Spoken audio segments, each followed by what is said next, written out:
नमस्कार दर्शकों, आज की हमारी प्रस्तुति में आप सबका स्वागत है। मित्रों, दुर्गा पूजा हो या फिर काली पूजा या फिर कोई भी देवी का पर्व, बंगाल, बिहार, नेपाल के साथ साथ भारत के अन्य राज्यों में बलि प्रथा का एक प्रचलन आज भी है। भले ही अब जाकर उसका विरोध होने लगा है, परंतु कोई कानून न होने के कारण आज भी देवी को प्रसन्न करने के लिए पशुओं की बलि दी जाती है। ऐसी मान्यता है कि अगर किसी पशु की बलि नहीं दी गई तो मां रुष्ट हो जाएंगी। कहीं काली मां को प्रसन्न करने के लिए ऐसा होता है, तो कहीं मां दुर्गा को अलग अलग स्वरूपों को जिसने आदि शक्ति पीठ सम्मिलित है। हिंदू धर्म में खासकर मां काली और काल भैरव को बलि चढ़ाए जाने की परंपरा है। यह परंपराएं या मान्यताएं कहां तक सत्य हैं और यह करना सही है या गलत, यह सब हम इस प्रस्तुति में जानेंगे। मित्रों, ज्ञान वृद्धि हेतु वीडियो को अंत तक देखें और अपने चैनल सनातनी ज्ञान को सब्सक्राइब अवश्य करें। विलंब विनय करते हुए आरंभ करते हैं। मित्रों, भारत में कई ऐसे मंदिर हैं जहां बलि देने की परंपरा है। कई मंदिरों में अब इसे बंद कर दिया गया है, परंतु कई जगह अभी भी यह प्रथाएं चल रही है। अधिकतर काली माता के मंदिर में ऐसा किया जाता है। वहीं इन दोनों नवरात्र में मांस की बिक्री को लेकर बवाल हो रहा है और 9 दिन तक मांस की बिक्री पर प्रतिबंध लगाए जाने की बात की जाती है। ऐसे में यह सोचने का विषय है कि जब एक तरफ मांस नहीं खाने या पशुओं को न काटने की बात कही जा रही है, तो फिर मंदिरों में बलि क्यों चढ़ाई जा रही है?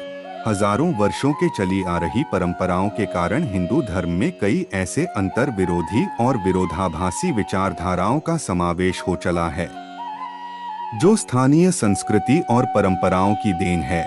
जिस तरह वट वृक्ष पर असंख्य लताएं, जंगली बेलें चढ़ जाती हैं, उसी तरह हिंदू धर्म की हजारों वर्ष की परंपरा के चलते कहीं स्थानीय परंपराओं की लताएं भी धर्म पर चढ़ गई हैं। उन्हें में से एक है बलि परंपरा या बलि प्रथा। पहले हमें जानना होगा कि बलि प्रथा क्या है। देवताओं को प्रसन्न करने के लिए बलि का प्रयोग किया जाता है। बलि प्रथा के अंतर्गत बकरा, मुर्गा या भैंसे की बलि दिए जाने का प्रचलन है। हिंदू धर्म में मुख्यतः मां काली, मां दुर्गा और काल भैरव को बलि चढ़ाई जाती है। उन्हें बलि चढ़ाने के लिए कई तरह के तर्क दिए जाते हैं। प्रश्न यह उठता है कि क्या बलि प्रथा हिंदू धर्म का भाग है? यदि वेद और पुराणों की माने तो नहीं, और यदि अन्य धर्म शास्त्रों की माने तो हाँ। हालांकि वेद, उपनिषद और गीता ही एकमात्र धर्मशास्त्र है जिनमें सब कुछ समाया हुआ है। यदि वेद, उपनिषद और गीता इसकी अनुमति नहीं देती तो फिर यह प्रथा क्यों? ऋग्वेद में कहा गया है कि हमारे गाय और घोड़ों को मत मारो। विद्वान मानते हैं कि हिंदू धर्म में लोक परंपरा की धाराएं भी जुड़ती गई और उन्हें हिंदू धर्म का हिस्सा माने जाने लगा। जैसे वट वृक्ष से असंख्य लताएं लिपटकर अपना अस्तित्व बना लेती है, परंतु वह लगे वृक्ष नहीं होती, उसी तरह वैदिक धर्म की छत्रछाया में अन्य परंपराओं ने भी जड़ फैला ली। इन्हें कभी रोकने की कोशिश नहीं की गई। इसलिए इन मानव निर्मित परंपराओं को रोकना अति आवश्यक हो जाता है। बलि प्रथा का प्रचलन कुछ हिंदू मंदिरों और तांत्रिकों की संप्रदाय में ही देखने के लिए मिलना है, परंतु उसका कोई धार्मिक आधार नहीं है। वह मंदिर या तांत्रिक संप्रदाय अपनी शुरुआत से ऐसे नहीं थे, परंतु लोगों ने अपनी इच्छा पूर्ति के लिए कई तरह के विश्वास को इन संप्रदाय में जोड़ दिया।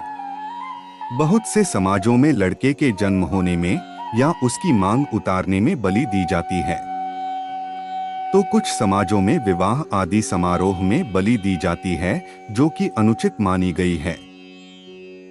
वेदों में धर्म के नाम पर किसी भी प्रकार की बलि प्रथा की अनुमति नहीं दी गई है। यदि आप मांसाहारी हैं तो आप मांस खा सकते हैं, लेकिन धर्म की आड़ में नहीं।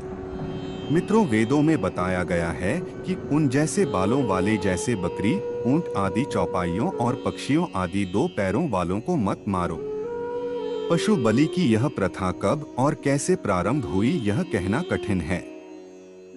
कुछ लोग तर्क देते हैं कि वैदिक काल में यज्ञ में पशुओं की बलि दी जाती थी। ऐसा तर्क देने वाले लोग वैदिक शब्दों का गलत अर्थ निकालने वाले हैं।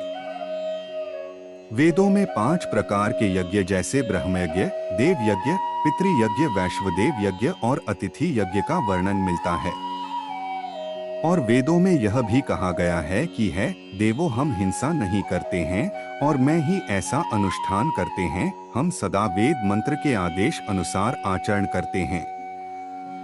वेदों में ऐसे सैकड़ों मंत्र और ऋचाएं हैं जिससे यह सिद्ध किया जा सकता है कि हिंदू धर्म में बलि प्रथा निषेध है।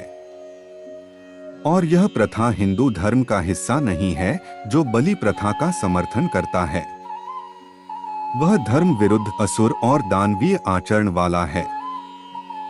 मित्रों, आज की हमारी प्रस्तुति में बस इतना ही। अगर आपको वीडियो अच्छी लगी हो तो कृपया वीडियो को लाइक कीजिए, कमेंट कीजिए और अपने चैनल को सब्सक्राइब अवश्य कीजिए। मिलते हैं आपसे ऐसे ही किसी और ज्ञानवर्धक वीडियो में। तब तक के लिए महादेव आपकी कभी इच्छा पूरी करेंगे। जय श्री राम, हर हर महादेव, जय श्री महाकाल। मित्रों।